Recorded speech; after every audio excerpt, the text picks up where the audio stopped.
தென்னாடுடைய சிவனே போற்றி, எந்நாட்டவர்க்கும் இறைவா போற்றி.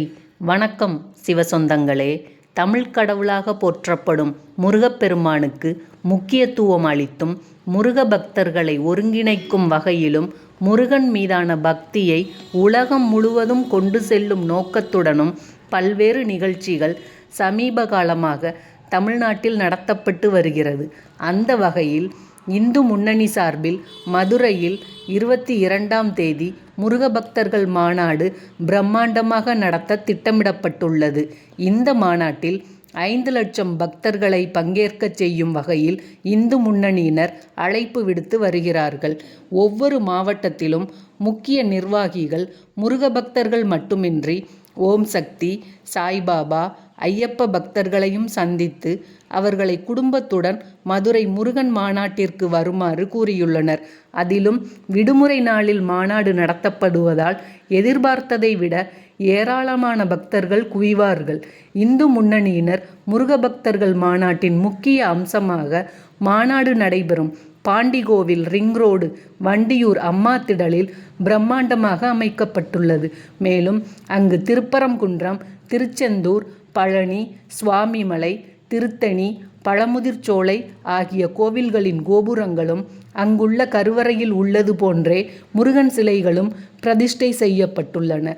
அதனை காண வரும் பக்தர்கள் வரிசையில் செல்ல ஏதுவாக பிரகாரம் போன்ற அமைப்பும் உருவாக்கப்பட்டுள்ளது.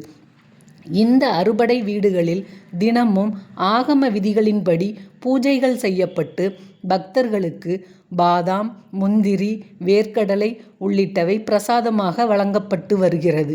இன்று வரை மதுரை மட்டுமின்றி அண்டை மாவட்டங்களைச் சேர்ந்த சுமார் 1 லட்சம் பக்தர்கள் வந்து அறுபடை வீடுகள் கண்காட்சியை கண்டுகளித்துள்ளனர். குறிப்பாக மாலை நேரங்களில் ஆன்மீக சுற்றுலா தலங்களுக்கு வருவது போன்று ஒரே இடத்தில் அறுபடை வீடுகளையும் தரிசனம் செய்ய ஆண்கள், பெண்கள், முதியோர்கள், குழந்தைகள் என படையெடுத்து வருகிறார்கள். அதிலும் கோவிலுக்கு செல்லும் உணர்வுடன் பலர் தேங்காய், பழம், பத்தி, சூடம் உள்ளிட்ட பூஜை பொருட்களுடன் வருகிறார்கள். 22ஆம் தேதி நடைபெறும் மாநாட்டில் மாலை 6 மணிக்கு கந்தசஷ்டி கவசம் பாடப்படும். இதில் கின்னஸ் சாதனை முயற்சியாக 5 லட்சம் பக்தர்கள் ஒன்றாக இணைந்து கந்தசஷ்டி கவசம் பாட ஏற்பாடு செய்யப்பட்டுள்ளது. இதற்காக மாநாட்டு வளாகம் முழுவதும் 18 LED திரைகள் வைக்கப்பட்டுள்ளன. கந்தசஷ்டி கவசம் பாடத் தொடங்கியதும் திரையில் வரிகள் காட்சியகப்படுத்தப்படும். இந்நிகழ்வு சமூக வலைதளங்களில் நேரடியாக ஒளிபரப்பு செய்யப்படுகிறது. மாநாட்டிற்கு வர முடியாதவர்கள் வீடுகளில் இருந்தவாறு கந்தசஷ்டி கவசம் பாடி முருகன் அருளையும் பெற்று செல்லலாம் என்று கூறப்பட்டுள்ளது. இந்த தகவல் உங்களுக்கு பயனுள்ளதாக இருந்தால் லைக் பண்ணுங்க, உங்கள் உறவினர்கள் நண்பர்களுக்கும் ஷேர் பண்ணுங்க. மேலும் இது போன்ற ஆன்மீக தகவல்களுக்கு சிவசொந்தங்கள் சேனலை சப்ஸ்கிரைப் பண்ணுங்க. இன்பமே சூழ்க, எல்லோரும் வாழ்க. திருச்சிற்றம்பலம்.